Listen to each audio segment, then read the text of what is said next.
പ്രിയരെ നമസ്കാരം. ശിവപുരാണത്തിൻ്റെ 7-ാം ഭാഗത്തിലേക്ക് ഏവർക്കും ഹൃദ്യമായ സ്വാഗതം. ശിവപുരാണത്തിൻ്റെ 2-ാം അധ്യായമായ രുദ്രസംഹിതയുടെ 108-ാം ഭാഗം മുതൽ 127-ാം ഭാഗം വരെ 7-ാം ദൃശ്യ ശ്രവണ വിസ്മയത്തിൽ ഉൾപ്പെടുത്തുന്നു. ബാണൻ എന്ന അസുരന്റെ നികൃഷ്ട പ്രവൃത്തികളാൽ പീഡിപ്പിക്കപ്പെട്ട ക്രൗഞ്ച് പർവ്വതം കാർത്തികേയനെ സമീപിച്ച് അതിൻ്റെ ദുഃഖകരമായ കഥകൾ പറഞ്ഞു. കാർത്തികേയൻ സ്വന്തം ആയുധമായ ശക്തിയെ ബാണാസുരൻ വസിച്ചിരുന്ന ദിശയിലേക്ക് എറിഞ്ഞു. ആ ആയുധം ലക്ഷ്യസ്ഥാനം കണ്ടെത്തി പ്രഹരിക്കുകയും അതിനുശേഷം അവൻ്റെ അടുത്തേക്ക് തന്നെ തിരിച്ചെത്തുകയും ചെയ്യുന്നു. ആ പ്രഹരത്തിൽ ബാണാസുരൻ വെന്തു ചാരമായി. അതിൽ ക്രൗഞ്ച് പർവ്വതം സന്തുഷ്ടനായി മടങ്ങിപ്പോകുന്നു. പർവ്വതമായ ക്രൗഞ്ച് ശിവനെ പ്രീതിപ്പെടുത്തുവാൻ 3 ശിവലിംഗങ്ങൾ സ്ഥാപിച്ചു. ഈ 3 ശിവലിംഗങ്ങൾ കുമാരേശ്വരൻ, പ്രതിജ്ഞേശ്വരൻ, കപാലേശ്വരൻ എന്നീ പേരുകളിൽ പ്രശസ്തമായി. ഒരിക്കൽ ദേവന്മാർ ശിവന്റെ വാസസ്ഥലമായ കൈലാസ പർവ്വതത്തിൽ പ്രവേശിക്കാൻ ശ്രമിക്കുകയായിരുന്നു. അവരുടെ ഗുരുവായ ബൃഹസ്പതി അവരെയെല്ലാം മുന്നിൽ നിന്ന് നയിച്ചു. ആ സന്ദർഭത്തിൽ പ്രലംബൻ എന്ന അസുരൻ പ്രക്ഷുബ്ധത സൃഷ്ടിക്കാൻ തുടങ്ങി.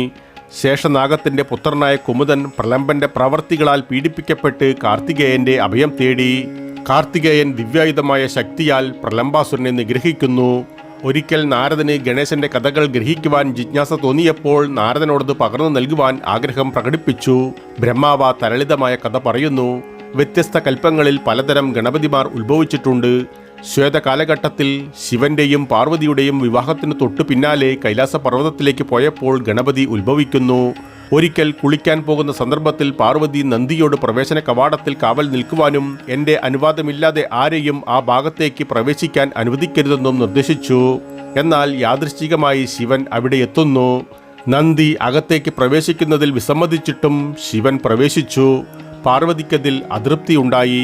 മറ്റൊരു ദിവസം കുളിക്കുവാൻ പോകുന്ന സമയത്ത് പാർവതി ശരീരത്തിലെ അഴുക്ക് കൊണ്ടൊരു വിഗ്രഹം ഉണ്ടാക്കി. എന്നിട്ട് അവൾ ആ വിഗ്രഹത്തെ ജീവസുറ്റതാക്കി. എൻ്റെ അനുവാദമില്ലാതെ ആരെയും പ്രവേശിക്കാൻ അനുവദിക്കരുതെന്ന് അവനോട് നിർദ്ദേശിച്ചു. സ്വന്തം സംരക്ഷണത്തിനായി അവൾ ഒരു വടിയും നൽകി. യാദൃശ്ചികമായി ശിവൻ വീണ്ടും എത്തി. അകത്തേക്ക് പ്രവേശിക്കാൻ ശ്രമിച്ചെങ്കിലും ഗണേശൻ വിസമ്മതിച്ചു.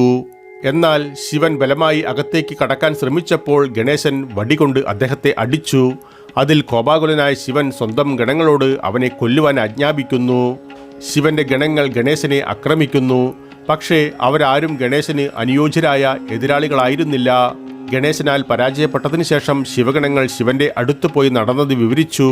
ശിവഗണങ്ങൾ കഥ പറഞ്ഞുകൊണ്ടിരുന്നപ്പോൾ ബ്രഹ്മാവ്, വിഷ്ണു തുടങ്ങിയ മറ്റു ചില ദേവന്മാർ അവിടെ എത്തുന്നു. ബ്രഹ്മാവ് ഗണേശനെ ബോധ്യപ്പെടുത്തുവാൻ അവൻ്റെ അടുത്തേക്ക് പോയി. എന്നാൽ ബ്രഹ്മാവിനെ കണ്ടയുടൻ ഗണേശൻ അദ്ദേഹത്തെ ആക്രമിക്കുവാനൊരുങ്ങി. ഒന്നും നേടുവാനാവാതെ ബ്രഹ്മാവ് മടങ്ങി. അതിനുശേഷം ശിവൻ തന്നെ ഗണേശനുമായി യുദ്ധം ചെയ്യാൻ പുറപ്പെട്ടു. ശിവനും ഗണേശനും തമ്മിൽ ഒരു ഘോരമായ യുദ്ധം നടന്നു. ആ പോരാട്ടത്തിൽ ഗണേശൻ ആധിപത്യം സ്ഥാപിക്കുന്നതായി തിരിച്ചറിഞ്ഞ ശിവൻ തൃശൂലത്താൽ ഗണേശന്റെ തല ഛേദിച്ചു. ഗണേശന്റെ വിയോഗത്തിൽ പാർവതി അത്യധികം കോപാകുലയായി. അവളുടെ കോപം എണ്ണമറ്റ ദേവതകളുടെ പ്രത്യക്ഷീകരണത്തിലേക്ക് നയിക്കുന്നു. അവർ ദേവതകളെ വേട്ടയാടി. ഭയന്ന് വിറച്ച ദേവതകൾ പാർവതിയിൽ അഭയം തേടാൻ നിർബന്ധിതരാകുന്നു. അവർ അവളെ സ്തുതിക്കുകയും മാപ്പപേക്ഷിക്കുകയും ചെയ്തു. ഗണപതി ജീവനോടെ ഉണ്ടെങ്കിൽ മാത്രമേ നിങ്ങൾ ദേവന്മാരെ പോലെ ആരാധനയ്ക്ക് അർഹരാകൂ എന്നവരെ അറിയിച്ചു. ദേവന്മാർ ശിവന്റെ അടുക്കൽ പോയി ഗണപതിയെ പുനരുജ്ജീവിപ്പിക്കുവാൻ അപേക്ഷിക്കുന്നു. വടക്ക് ദിശയിലേക്ക് സഞ്ചരിച്ച് ആദ്യമായി കാണുന്ന ഏതൊരു ജീവിയുടെയും തല കൊണ്ടുവന്ന് ഗണപതിയുടെ ഉടലിൽ യോജിപ്പിക്കുവാൻ ശിവൻ അവരോട് നിർദ്ദേശിച്ചു. ആ നിർദ്ദേശം പാലിച്ച് ദേവന്മാർ വടക്ക് ദിശയിലേക്ക് സഞ്ചരിക്കുന്നു. ഒരു കൊമ്പ് മാത്രമുള്ള ഒരു ആനയെ കണ്ടു. അതിൻ്റെ തല വെട്ടിയെടുത്ത് ഗണേശന്റെ ഉടലിൽ കൂട്ടിച്ചേർത്തു. ശിവന്റെ അനുഗ്രഹത്താൽ ഗണേശൻ ജീവൻ പ്രാപിച്ചു. ദേവന്മാർ ഗണേശനെ ആരാധിച്ച് അവരുടെ വാസസ്ഥലത്തേക്ക് മടങ്ങി. കാർത്തികേയനും ഗണേശനും കാലക്രമേണ സുന്ദരന്മാരായ യുവാക്കളായി വളർന്നു. ശിവനും പാർവതിയും അവരുടെ വിവാഹത്തെക്കുറിച്ച് ആലോചിച്ചു. ഗണേശനും കാർത്തികേയനും അവരുടെ വിവാഹ പദ്ധതിയെക്കുറിച്ച് അറിഞ്ഞപ്പോൾ ആരുടേതാണ് ആദ്യ വിവാഹമെന്ന കാര്യത്തിൽ ഇരുവരും തർക്കിക്കാൻ തുടങ്ങി. ഈ പ്രശ്നം പരിഹരിക്കാൻ ശിവനും പാർവതിയും ഒരു പദ്ധതി തയ്യാറാക്കുന്നു. ഭൂമിയെ ഒരു പ്രാവശ്യം വലം വെച്ച് ആദ്യം തിരിച്ചെത്തുന്നത് ആരോ അവൻ്റെ വിവാഹം ആദ്യം നടത്താമെന്ന് മാതാപിതാക്കൾ പുത്രന്മാരോട് നിർദ്ദേശിച്ചു. ഇരുവർക്കും അതിൽ തൃപ്തി തോന്നി. കാർത്തികേയൻ ഭൂമിയെ പ്രദക്ഷിണം ചെയ്യുന്നതിനായി മയിലിനെ വാഹനമാക്കി യാത്ര തിരിച്ചു. ഗണേശൻ അവിടെ ബുദ്ധി പ്രയോഗിക്കുന്നു. അവൻ മാതാപിതാക്കളായ ശിവനോടും പാർവതിയോടും ഒരുമിച്ച് ഒരു സ്ഥലത്ത് ഇരിക്കുവാൻ അഭ്യർത്ഥിച്ചു. എന്നിട്ട് അവരെ 7 തവണ പ്രദക്ഷിണം ചെയ്യുകയും ചെയ്തു. വേദവിധി പ്രകാരം മാതാപിതാക്കളെ പ്രദക്ഷിണം ചെയ്യുന്നത് ലോകത്തെ ചുറ്റി വരുന്നതിന് തുല്യമായ പുണ്യം ലഭിക്കുന്നു. അതുകൊണ്ട് നീ തന്നെയാണ് ആദ്യം വിവാഹം കഴിക്കാൻ അർഹനെന്ന് അവർ അത്യധികം സന്തോഷത്തോടെ അറിയിച്ചു. അവൻ്റെ ബുദ്ധിശക്തിയിൽ ശിവനും പാർവതിയും അളവറ്റ് ആകൃഷ്ടരായി. വിശ്വരൂപ പ്രജാപതിയുടെ മക്കളായ സിദ്ധിയെയും ഋദ്ധിയെയും വധുമാരാക്കുവാൻ അവർ തീരുമാനിച്ചു. കാലക്രമേണ അവർക്ക് ക്ഷേമം, ലാഭം എന്നീ 2 ആൺമക്കൾ ജനിച്ചു. ഭൂമി മുഴുവൻ ചുറ്റിയ ശേഷം തിരിച്ചു വരുന്ന വഴിയിൽ വെച്ച് കാർത്തികേയൻ നാരദമുനിയെ കണ്ടുമുട്ടി. അദ്ദേഹം കാർത്തികേയനോട് ഗണേശന്റെ വിവാഹത്തെക്കുറിച്ച് പറഞ്ഞു. അതിൽ ദുഃഖിതനായ കാർത്തികേയൻ മാതാപിതാക്കളാൽ വഞ്ചിക്കപ്പെട്ടവനെപ്പോലെ വികാരാധീനനായി. കാർത്തികേയൻ കൈലാസ പർവ്വതത്തിൽ തിരിച്ചെത്തി മാതാപിതാക്കളെ വന്ദിച്ച് ഒന്നും മുരിയാടാതെ ക്രൗഞ്ച പർവ്വതത്തിലേക്ക് തപസ് അനുഷ്ഠിക്കുവാൻ യാത്രയാകുന്നു. അതിൽ പാർവതി അതീവ ദുഃഖിതയായി. ഭർത്താവിനോടൊപ്പം അവർ പുത്രനെ സന്ദർശിക്കുവാൻ ക്രൗഞ്ച പർവ്വതത്തിലേക്ക് തിരിച്ചു. അവരുടെ ആഗമനം തിരിച്ചറിഞ്ഞ പുത്രൻ മറ്റൊരു സ്ഥലത്തേക്ക് തപസ് മാറ്റി. ഇരുവരും അവിടെയും അവനെ പിന്തുടർന്നു. ഒടുവിൽ അവർ കണ്ടുമുട്ടി. ഈ 2 സ്ഥലങ്ങൾക്കും മതപരമായ പ്രാധാന്യമുണ്ട്. കാർത്തിക മാസത്തിലെ, അതായത് തുലാം മാസത്തിലെ പൂർണ്ണചന്ദ്രദിനത്തിൽ കാർത്തികേയനെ ദർശനം നടത്തുന്നത് അളവറ്റ ഐശ്വര്യം നൽകുന്നതായും മനുഷ്യന്റെ സർവ്വപാപങ്ങളും നശിപ്പിക്കുന്നതായും കണക്കാക്കപ്പെടുന്നു. പരമശിവൻ ത്രിപുരാസുരന്മാരെ എങ്ങനെ നിഗ്രഹിച്ചു എന്ന് നാരദൻ ബ്രഹ്മാവിനോട് ചോദിച്ചു. ബ്രഹ്മാവ് ത്രിപുരാസുരന്മാരുടെ കഥ പറയുന്നു. താരകാസുരനെ വധിച്ച ശേഷം അദ്ദേഹത്തിന്റെ 3 പുത്രന്മാരായ താരകാക്ഷനും വിദ്യുന്മാലിയും കമലാക്ഷനും തപസ് ചെയ്യാൻ തുടങ്ങി. അവരുടെ മഹത്തായ തപസ്സിൽ ഞാൻ വളരെയധികം സംതൃപ്തനായി. എന്നോടവർ 3 അജയമായ കോട്ടകൾ സൃഷ്ടിക്കാൻ അഭ്യർത്ഥിച്ചു. അവ എല്ലാത്തരം സമ്പത്തും പ്രൗഢിയും നിറഞ്ഞതും ആർക്കും തകർക്കാൻ കഴിയാത്തതുമായിരിക്കണം. താരകാക്ഷന് വേണ്ടി ഒരു സ്വർണ്ണക്കോട്ടയും കമലാക്ഷന് വേണ്ടി ഒരു വെള്ളിക്കോട്ടയും വിദ്യുന്മാലിക്ക് വേണ്ടി ഇരുമ്പ് കോട്ടയും പണിതു നൽകി. ഈ കോട്ടകൾ എനിക്ക് വേണ്ടി നിർമ്മിച്ചു നൽകിയത് മായൻ എന്ന അസുരനായിരുന്നു. ഈ കോട്ടകൾ ഒന്ന് ആകാശത്തും മറ്റൊന്ന് ഭൂമിയിലും മൂന്നാമത്തേത് പാതാളത്തിലുമായി നിർമ്മിച്ചു. അവർക്കായി കോട്ടകൾ നിർമ്മിച്ചതിന് ശേഷം അവരുടെ സംരക്ഷണം മായൻ തന്നെ ഏറ്റെടുത്തു. 3 അസുരന്മാരെയും ഭഗവാൻ ശിവൻ നിഗ്രഹിക്കുമെന്ന് ഉറപ്പ് നൽകിക്കൊണ്ട് ഞാൻ തിരിച്ചു വന്നു. 3 സഹോദരന്മാരും ദേവന്മാരെ നിരന്തരം പീഡിപ്പിക്കുവാൻ തുടങ്ങി. അവർ ബ്രഹ്മാവിൻ്റെ അടുക്കിലെത്തി അവരുടെ ദുരിതങ്ങളെക്കുറിച്ച് പറഞ്ഞപ്പോൾ അവരോട് ഭഗവാൻ ശിവന്റെ സഹായം തേടാൻ ബ്രഹ്മാവ് നിർദ്ദേശിച്ചു. അവർ ശിവന്റെ അടുക്കൽ ചെന്ന് അവരുടെ ദുഃഖങ്ങൾ വിശദീകരിക്കുന്നു. ആ 3 അസുരന്മാരെ നിഗ്രഹിക്കുവാൻ ശിവനോട് അപേക്ഷിച്ചു. ശിവൻ അവരോട് വിഷ്ണുവിൻ്റെ അടുക്കൽ പോകുവാൻ നിർദ്ദേശിക്കുന്നു. ത്രിപുരാസുരന്മാർ അത്യധികം ധർമ്മനിഷ്ഠയുള്ളവരാണ്. അതിനാൽ അവരെ നിഗ്രഹിക്കുവാൻ കഴിയില്ല. നിങ്ങളെല്ലാവരും വിഷ്ണുവിൻ്റെ അടുക്കൽ പോയി സഹായം അഭ്യർത്ഥിക്കുക. ദേവന്മാർ പിന്നീട് വിഷ്ണുവിൻ്റെ അടുക്കൽ പോയി അവരുടെ ദയനീയ അവസ്ഥ വെളിപ്പെടുത്തി. ഭഗവാൻ വിഷ്ണു ഒരു യാഗം നടത്തുന്നു. യാഗകുണ്ഡത്തിൽ നിന്ന് ആയിരക്കണക്കിന് ആയുധധാരികളായ ആത്മാക്കൾ പ്രത്യക്ഷപ്പെട്ടു. 3 അസുര സഹോദരന്മാരെയും വധിക്കുവാനായി ഭഗവാൻ വിഷ്ണു ഈ ആത്മാക്കളെ അയച്ചു. എന്നാൽ ഈ ആത്മാക്കൾക്ക് ത്രിപുരാസുരന്മാരുടെ ശക്തിക്ക് മുന്നിൽ പിടിച്ചു നിൽക്കാൻ കഴിഞ്ഞില്ല. അതിനാൽ അവർക്ക് ജീവരക്ഷാർത്ഥം ഓടേണ്ടി വന്നു. അവർ ഭഗവാൻ വിഷ്ണുവിൻ സമക്ഷം അവരുടെ തോൽവിയെക്കുറിച്ച് വിശദീകരിച്ചു. അതിൽ ഭഗവാൻ വളരെയധികം വിഷമിക്കുന്നു. അദ്ദേഹം എല്ലാ ദേവന്മാരെയും തിരിച്ചയച്ചു. ത്രിപുരാസുരന്മാരെ കൊല്ലുവാനുള്ള മറ്റുള്ള മാർഗങ്ങളെക്കുറിച്ച് ചിന്തിക്കാൻ തുടങ്ങി. ത്രിപുരാസുരന്മാർ സദ്വൃത്തരും മതഭക്തരുമായി തുടരുന്നതുവരെ അവരെ കൊല്ലുവാൻ കഴിയില്ല എന്ന നിഗമനത്തിൽ വിഷ്ണു എത്തിച്ചേർന്നു. തുടർന്ന് അദ്ദേഹം സ്വന്തം ശരീരത്തിൽ നിന്ന് തലയിൽ രോമങ്ങളൊന്നുമില്ലാതിരുന്ന ഒരു മായയെ സൃഷ്ടിച്ചു. അത് മുഷിഞ്ഞ വസ്ത്രങ്ങൾ ധരിച്ചിരിക്കുന്നു. തോളിൽ ഒരു സഞ്ചി തൂങ്ങിക്കിടക്കുന്നുണ്ടായിരുന്നു. തലയിൽ ഒരു ചൂലുമുണ്ടായിരുന്നു.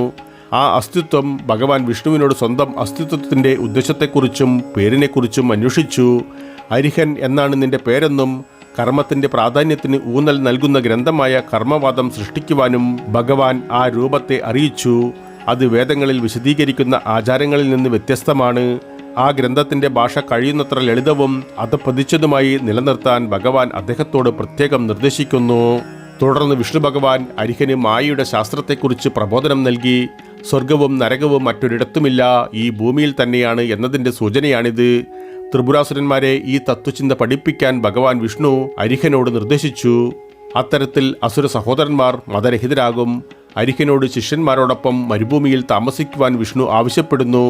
കലിയുഗം വരുമ്പോൾ നിങ്ങൾ നിങ്ങളുടെ തത്വചിന്ത പ്രചരിപ്പിക്കണം. വിഷ്ണു അരിഹനെ ഓർമ്മപ്പെടുത്തി. ഉപദേശാനന്തരം വിഷ്ണു അപ്രത്യക്ഷനാകുന്നു. തുടർന്ന് അരിഹൻ സ്വന്തം അനുയായികളായി പ്രവർത്തിക്കേണ്ട 4 മായകളെ സൃഷ്ടിച്ചു. ഋഷി, യതി, കീര്യൻ, ഉപാധ്യായൻ എന്നിവരായിരുന്ന 4 മായകൾ. ത്രിപുരാസുരന്മാരുടെ കോട്ടകളിൽ പ്രവേശിക്കേണ്ട സമയമായപ്പോൾ അവരെല്ലാം പ്രവേശിച്ചു. ക്രമേണ അവരുടെ സ്വാധീനം വർദ്ധിപ്പിക്കാൻ തുടങ്ങി. തൽഫലമായി ത്രിപുരാസുരന്മാർ മതരഹിതരായി. മാത്രമല്ല അവരുടെ പ്രജകളും വളരെ കുറഞ്ഞ സമയപരിധിക്കുള്ളിൽ തന്നെ മതരഹിതരായിത്തീർന്നു. ത്രിപുരാസുരന്മാർ പൂർണ്ണമായും മതരഹിതരായി മാറിയതായി കണ്ട ദേവന്മാർ ശിവനെ സമീപിച്ച് അവരെ കൊല്ലുവാൻ അഭ്യർത്ഥിച്ചു. അതേ സന്ദർഭത്തിൽ പാർവതിയും മക്കളായ കാർത്തികേയനും ഗണേശനും അവിടെ എത്തുന്നു. അവർ തങ്ങളോടൊപ്പം ശിവനെ കൊട്ടാരത്തിലേക്ക് വരുവാൻ അഭ്യർത്ഥിച്ചു. എന്നാൽ എല്ലാ ദേവന്മാരും അവരെ പിന്തുടർന്ന് അപേക്ഷിച്ചുകൊണ്ടിരുന്നു. പാർവതി ദേവന്മാരുടെ ലക്ഷ്യം നിറവേറ്റുന്നതിന് തടസ്സങ്ങൾ സൃഷ്ടിച്ചതിൽ അവർ കോപിച്ചു. അവർക്ക് അവരുടെ കോപം മറച്ചുവെക്കാൻ കഴിയാതെ പ്രകടിപ്പിച്ചു. അതിൽ ക്ഷുഭിതനായ ശിവഗണങ്ങളിൽ ഒന്നായ കുംഭോദരൻ കോപാകുലനായി ദേവന്മാരെ ആക്രമിക്കുന്നു. അവരെല്ലാം പരിക്കേറ്റ് ഭഗവാൻ വിഷ്ണുവിനെ അഭയം പ്രാപിച്ചു. ഭഗവാൻ വിഷ്ണു അവരോട് 5 അക്ഷരമുള്ള മന്ത്രമായ ഓം നമഃശിവായ 1 കോടി തവണ ജപിക്കുവാൻ ഉപദേശിക്കുന്നു. ദേവന്മാർ അദ്ദേഹത്തിൻ്റെ നിർദ്ദേശം പാലിച്ചു. ഭഗവാൻ ശിവൻ സന്തുഷ്ടനായി അവരുടെ മുന്നിൽ പ്രത്യക്ഷപ്പെടുന്നു.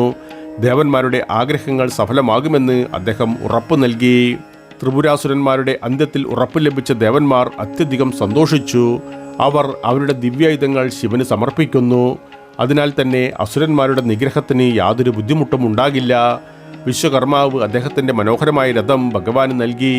അവയുമായി ത്രിപുരാസുരന്മാരുടെ കോട്ടകളിലേക്ക് അദ്ദേഹം ലക്ഷ്യം വെച്ചു. ശിവനെ ദേവന്മാരുടെ വലിയൊരു സൈന്യവും അനുഗമിക്കുന്നുണ്ടായിരുന്നു. വില്ലാളിയായ അദ്ദേഹവും സൈന്യവും കോട്ടകളിൽ പ്രവേശിച്ചു. പക്ഷേ അദ്ദേഹത്തിന് അസ്ത്രം എയ്യുവാൻ കഴിയുന്നില്ല. അങ്ങനെ 1000 വർഷത്തോളം ശിവനും സൈന്യവും ഈ അവസ്ഥയിൽ തുടർന്നു. അനന്തരവും അദ്ദേഹത്തിൻ്റെ അമ്പയത്തിന് ഫലം കണ്ടില്ല. തുടർന്ന് ശിവൻ ഗണേശനെ ഉപവസിച്ചപ്പോൾ അദ്ദേഹത്തിൻ്റെ സുപ്രധാന ആയുധമായ പാശുപതം പ്രയോഗിക്കുവാൻ നിർദ്ദേശിക്കുന്ന ഒരു അശരീരി ഉയർന്നു കേട്ടു. ത്രിപുരാസുരൻ്റെ കോട്ടകളുടെ ദിശയിലേക്ക് ശിവൻ പാശുപതം തൊടുത്തു. പാശുപതാസ്ത്രത്തിൻ്റെ ആക്രമണത്തിൽ 3 കോട്ടകളും നശിപ്പിക്കപ്പെട്ടു. ആ നാശം അസുരന്മാർക്കിടയിൽ ഭീതി വിതച്ചു. ചുറ്റും ഭീതിജനകമായ നാശവും മരണങ്ങളും നേരിൽ കണ്ട ത്രിപുരാസുരന്മാർ ശിവനോട് കരുണ കാണിക്കുവാൻ പ്രാർത്ഥിച്ചു. മരണാനന്തരം അവർ എൻ്റെ ഗണങ്ങളായി ജനിക്കുമെന്ന് ശിവൻ അവർക്ക് ഉറപ്പ് നൽകി. ഒടുവിൽ ത്രിപുരാസുരന്മാരെ ദഹിപ്പിച്ചു കൊന്നു. ആ നശീകരണത്തിൽ നിന്ന് അതിജീവിച്ച ഒരേ ഒരു രാക്ഷസനായിരുന്നു മായൻ. മരണാനന്തരം ത്രിപുരാസുരന്മാർക്ക് ശിവന്റെ ഗണങ്ങളായി പുനർജനിക്കുവാനുള്ള ഭാഗ്യം ലഭിച്ചു. ത്രിപുരാസുരന്മാരെ വധിച്ചതിന് ശേഷവും ശിവന്റെ കോപം ശമിച്ചിരുന്നില്ല. ദേവന്മാരും ഋഷിമാരും അദ്ദേഹത്തോട് പ്രാർത്ഥിച്ചപ്പോൾ മാത്രമാണ് കോപം ശമിച്ചത്. അവരെ സംരക്ഷിക്കുവാൻ ഞാൻ എപ്പോഴും അവരുടെ പക്ഷത്തുണ്ടാകുമെന്ന് പറഞ്ഞുകൊണ്ട് ശിവനവരെ അനുഗ്രഹിച്ചു. ശിവന്റെ ആക്രമണത്തിൽ നിന്ന് രക്ഷപ്പെട്ട മായനും അവിടെയെത്തി അദ്ദേഹത്തിൻ്റെ അനുഗ്രഹം നേടി. അതിനുശേഷം അരിഹൻ അനുയായികളോടൊപ്പം എത്തി ശിവനെ ആരാധിച്ചു. ശിവൻ അദ്ദേഹത്തെയും അനുയായികളെയും അനുഗ്രഹിക്കുന്നു. ഭഗവാൻ വിഷ്ണുവിൽ നിന്ന് അനുമതി വാങ്ങിയ ശേഷം അരിഹനും അനുയായികളും മരുഭൂമിയിലേക്ക് പോയി. വരം ലഭിച്ച ശേഷം ദേവതകളും അവരവരുടെ വാസസ്ഥലത്തേക്ക് മടങ്ങുന്നു. തുടർന്ന് സുതൻ മഹർഷിമാരോട് ശിവൻ ഇന്ദ്രന്റെ ജീവൻ രക്ഷിക്കുന്ന ഒരു കഥ വിവരിച്ചു. ഒരിക്കൽ ഇന്ദ്രൻ ശിവനെ ദർശിക്കാൻ കൈലാസ പർവ്വതത്തിലേക്ക് പോവുകയായിരുന്നു. ബൃഹസ്പതി മഹർഷിയും അദ്ദേഹത്തോടൊപ്പം ഉണ്ടായിരുന്നു. ഇന്ദ്രനും ബൃഹസ്പതിയും യാത്ര തുടരുന്നതിനിടെ ശിവൻ ഒരു സന്യാസിയുടെ രൂപത്തിൽ അവരെ കണ്ടുമുട്ടി. ഇന്ദ്രന്റെ ഭക്തി പരീക്ഷിക്കാൻ അദ്ദേഹം ആഗ്രഹിച്ചു. വഴിയിൽ ഒരു സന്യാസിയുടെ വേഷത്തിൽ ഇരിക്കുകയായിരുന്ന ശിവനെ ഇന്ദ്രന് തിരിച്ചറിയാൻ കഴിഞ്ഞില്ല.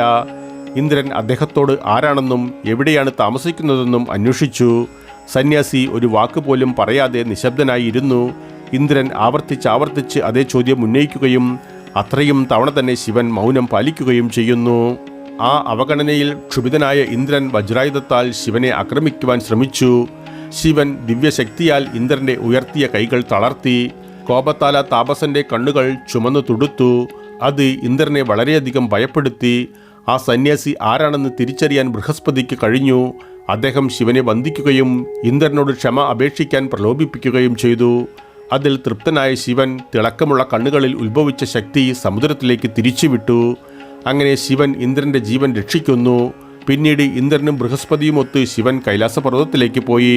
ലക്ഷ്യപ്രാപ്തിക്ക് ശേഷം ഇന്ദ്രനും ബൃഹസ്പതിയും അവരവരുടെ വാസസ്ഥലത്തേക്ക് മടങ്ങുന്നു. ശിവൻ സമുദ്രത്തിൽ നിക്ഷേപിച്ച തേജസ് ഒരു കുട്ടിയുടെ അവതാരം പ്രാപിച്ചു. ഗംഗാനദി സമുദ്രത്തിൽ ലയിക്കുന്ന സ്ഥലത്താണ് ഈ സംഭവം അരങ്ങേറിയത്. ഇന്ന് ആ ഭൂമി ഗംഗാസാഗർ എന്നറിയപ്പെടുന്നു. കുട്ടി അസഹനീയമായി നിലവിളിച്ചു കൊണ്ടിരുന്നതിനാൽ എല്ലായിടത്തും ഭയത്തിൻ്റെ അന്തരീക്ഷം സൃഷ്ടിക്കപ്പെട്ടു. ദേവന്മാരും ഋഷിമാരും അവരുടെ കൗതുകത്തെ തൃപ്തിപ്പെടുത്തുവാൻ ബ്രഹ്മാവിനെ സമീപിച്ചു. അപ്പോൾ ബ്രഹ്മാവ് അതിൻ്റെ കാരണം കണ്ടെത്താമെന്ന ഉറപ്പ് നൽകിക്കൊണ്ട് സമുദ്രതീരത്തേക്ക് പോയി. സമുദ്രം കരയുന്ന കുട്ടിയെ മടിയിൽ കിടത്തി പേരിനെക്കുറിച്ചും അതിൻ്റെ ഭാവിയെക്കുറിച്ചും ബ്രഹ്മാവിനോട് അന്വേഷിച്ചു. അന്വേഷിക്കുന്നതിനിടെ കുട്ടി ബ്രഹ്മാവിൻ്റെ കഴുത്തിൽ ശക്തമായി അമർത്തി. അതിൻ്റെ ആഘാതത്തിൽ ബ്രഹ്മാവിൻ്റെ കണ്ണുകളിൽ നിന്ന് കണ്ണുനീർ ധാരധാരയായി ഒഴുകി. അതുകൊണ്ട് തന്നെയാണ് ആ കുട്ടിക്ക് ജലന്ധരൻ എന്ന് പേരിട്ടത്. കുട്ടി അസുരന്മാരുടെ ശക്തനായ ഭരണാധികാരിയാകുമെന്ന് ബ്രഹ്മാവ് സമുദ്രത്തോട് പറഞ്ഞു. ശിവനൊഴികെ മറ്റൊരു ദേവനും അവനെ നിഗ്രഹിക്കുവാൻ കഴിയില്ല. ബ്രഹ്മാവിൻ്റെ പ്രവചനങ്ങൾ സമുദ്രത്തെ അത്യധികം സന്തോഷിപ്പിച്ചു. ബ്രഹ്മാവ് മടങ്ങിയതോടെ സമുദ്രം ആ കുട്ടിയെ സ്വഭവനത്തിലേക്ക് കൊണ്ടുവന്ന് വളരെ സ്നേഹത്തോടെയും കരുതലോടെയും വളർത്തി. ജലന്ധരൻ വളർന്നപ്പോൾ കാലനമിയുടെ മകളായ വൃന്ദയെ വിവാഹം കഴിച്ചു. പിന്നീട് അദ്ദേഹം അസുരന്മാരുടെ അധിപനായി. ഒരു ദിവസം ഭൃഗുമഹർഷി ജലന്ധരനെ കാണുവാൻ വന്നു. അദ്ദേഹത്തെ ആദരവോടെ സ്വീകരിച്ചപ്പോൾ രാഹുവിൻ്റെ തല ആരാണ് ഛേദിച്ചതെന്ന് ജലന്ധരൻ അദ്ദേഹത്തോട് ചോദിച്ചു. തുടർന്ന് ഭൃഗുമഹർഷി രാഹുവിൻ്റെ മാതൃ സഹോദരനായ ഹിരണ്യകശിപുവിനെക്കുറിച്ചും അങ്ങേയറ്റം ദാനശീലനായ ബലിയുടെ പുത്രനായ വീരോചനെക്കുറിച്ചും ജലന്ധരനോട് വിവരിച്ചു. അതിനെ തുടർന്ന് സമുദ്രമഥനത്തെക്കുറിച്ചും സമുദ്രമഥനത്തിൽ നിന്ന് അമൃത് എങ്ങനെ ഉത്ഭവിച്ചു എന്നതിനെക്കുറിച്ചും വിവരിക്കുന്നു. എല്ലാ ദേവന്മാർക്കും അമൃത് വിതരണം ചെയ്തിരുന്ന സമയത്ത് ദേവന്മാർക്കിടയിൽ ഇരുന്നിരുന്ന രാഹുവിൻ്റെ തല വിഷ്ണു ഭഗവാൻ ഛേദിച്ചതെങ്ങനെ എന്ന് ജലന്ധരനോട് മഹർഷി ഭൃഗു പറയുന്നു. ആ കഥ കേട്ട ജലന്ധരൻ അത്യധികം കോപാകുലനായി. സ്വന്തം ദൂതന്മാരിൽ ഒരാളായ കസ്മാറിനെ വിളിച്ചു വരുത്തി സമുദ്രമഥന സമയത്ത് പുറത്തു വന്ന എൻ്റെ പിതാവായ സമുദ്രത്തിൻ്റെ എല്ലാ സമ്പത്തും ഇന്ദ്രൻ എന്തിനാണ് ദുരുപയോഗം ചെയ്തതെന്ന് ചോദിക്കുവാൻ അദ്ദേഹം നിർദ്ദേശിച്ചു. ഇന്ദ്രൻ എന്നിൽ അഭയം തേടുന്നില്ലെങ്കിൽ അതിൻ്റെ അനന്തരഫലങ്ങളെക്കുറിച്ച് മുന്നറിയിപ്പ് നൽകുവാനും ജലന്ധരൻ ദൂതനായ കസ്മാറിനോട് നിർദ്ദേശിക്കുന്നു. എന്നാൽ പ്രത്യേകിച്ച് യാതൊരു ഉറപ്പും നൽകാതെ ഇന്ദ്രൻ കസ്മാറിനെ തിരിച്ചയക്കുകയാണ് ചെയ്തത്. ഇന്ദ്രൻ്റെ ഈ പ്രവൃത്തി ജലന്ധരനെ മുൻപത്തേക്കാൾ കൂടുതൽ കോപാകുലനാക്കി. അദ്ദേഹം സ്വന്തം സൈന്യത്തെ ഏകീകരിച്ച് ഇന്ദ്രനെ ആക്രമിക്കുന്നു. ജലന്ധരൻ്റെ സൈന്യവും ദേവന്മാരുടെ സൈന്യവും തമ്മിൽ ഘോരമായ ഒരു യുദ്ധം നടന്നു. ഇരുവശത്തു നിന്നും നിരവധി യോദ്ധാക്കൾ കൊല്ലപ്പെട്ടു. അസുരന്മാരുടെ ഗുരുവായ ശുക്രാചാര്യർ മൃതസഞ്ജീവനി മന്ത്രത്താൽ അസുരന്മാരുടെ വശത്ത് മൃത്യുവരിച്ച യോദ്ധാക്കളെ ജീവിതത്തിലേക്ക് തിരികെ കൊണ്ടുവന്നു. അതുപോലെ ദേവന്മാരുടെ ഗുരുവായ ബൃഹസ്പതി ഔഷധ സസ്യങ്ങളുടെ സഹായത്തോടെ ദേവന്മാരുടെ വശത്ത് വീരമൃത്യു വരിച്ച യോദ്ധാക്കളെയും പുനരുജ്ജീവിപ്പിക്കുന്നു. ബൃഹസ്പതി മരിച്ചുപോയ ദേവന്മാരെ പുനരുജ്ജീവിപ്പിക്കുന്നതിൽ വിജയിക്കുന്നത് ശ്രദ്ധയിൽപ്പെട്ട ശുക്രാചാര്യൻ ദ്രോങ്കിരി പർവ്വതത്തെ കടലിൽ മുക്കാൻ ജലന്ധരനോട് നിർദ്ദേശിച്ചു. അങ്ങനെ ബൃഹസ്പതി മരിച്ചുപോയ ദേവന്മാരെ പുനരുജ്ജീവിപ്പിക്കാൻ ഉപയോഗിച്ച ഔഷധ സസ്യങ്ങൾ ലഭിക്കുന്നത് അസാധ്യമാക്കും. ജലന്ധരൻ ശുക്രാചാര്യരുടെ ആജ്ഞ അനുസരിച്ചു. ദ്രോങ്കിരി പർവ്വതം ഉയർത്തി കടലിൽ മുക്കി. അതിൽ നിരാശരായ ദേവന്മാർ യുദ്ധക്കളത്തിൽ നിന്ന് ഓടിപ്പോവുകയും ജലന്ധരൻ ഇന്ദ്രപുരി പിടിച്ചെടുക്കുകയും ചെയ്തു. ഭയചകിതരായ ദേവന്മാർ വിഷ്ണുവിനെ അഭയം പ്രാപിച്ച് സഹായം അഭ്യർത്ഥിച്ചു.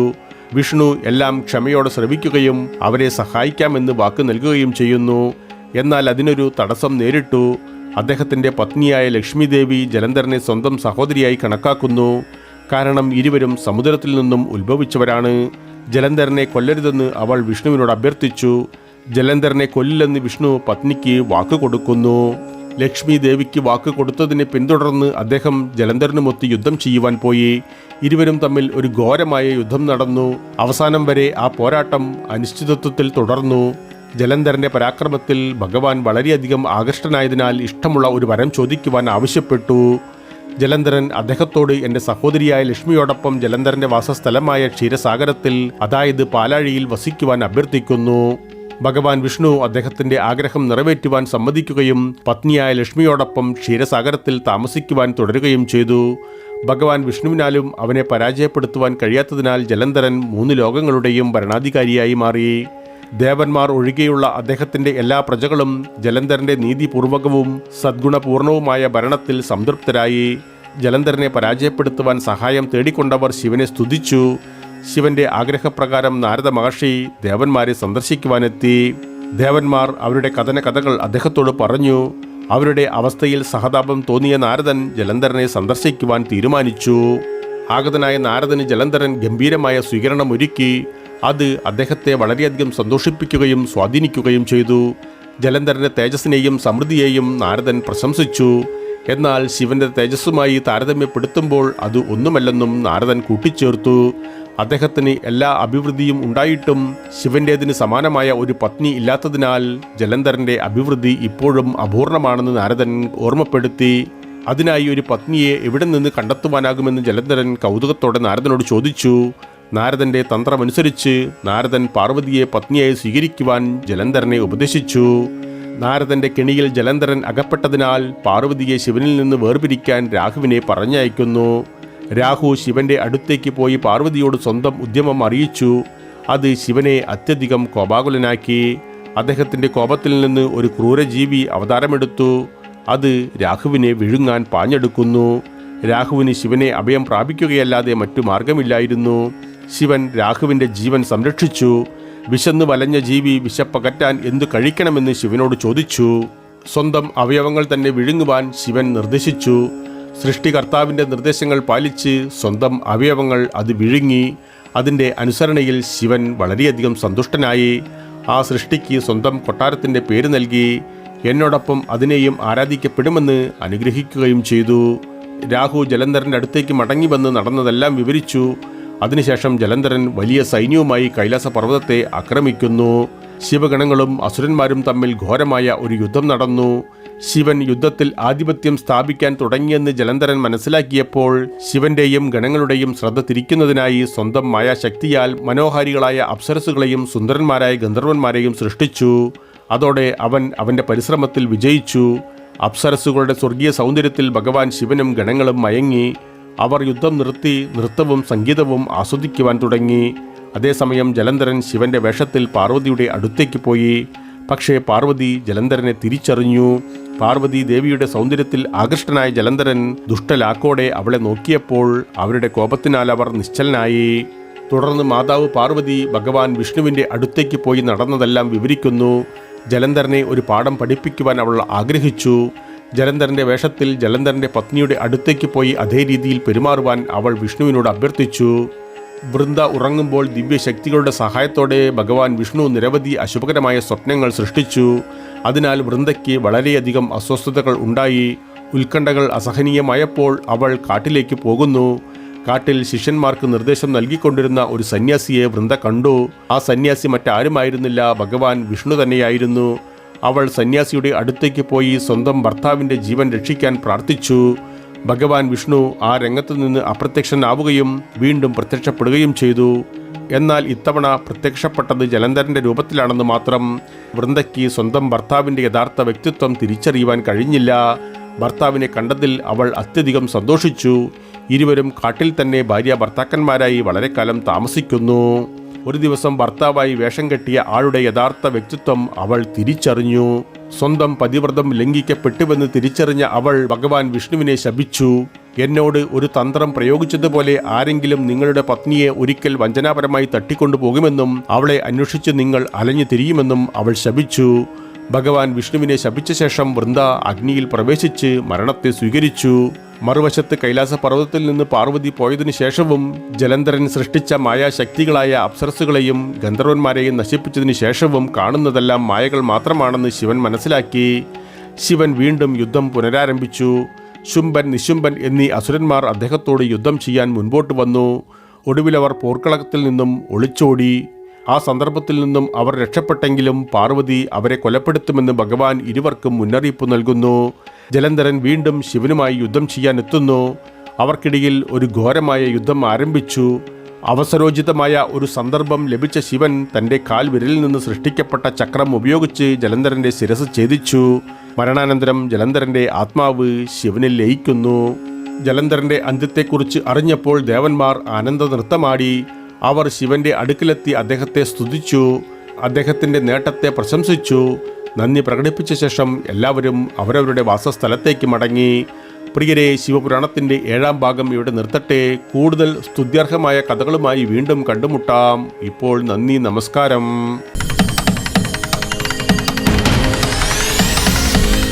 പ്രിയരെ, വീഡിയോ കാണുന്നതോടൊപ്പം ചാനൽ വരിക്കാരാകുവാനും അറിയിപ്പുകൾ ലഭിക്കുന്നതിനായി കുടമണി ചിഹ്നം പ്രവർത്തനക്ഷമമാക്കുവാനും ഈ കഥയിൽ നിങ്ങൾ തൃപ്തരാണെങ്കിൽ നിങ്ങളുടെ ഇഷ്ടം അറിയിക്കുവാനും മറ്റുള്ളവരുമായി പങ്കുവയ്ക്കുവാനും മറക്കരുത് പ്രിയ സുഹൃത്തുക്കളെ.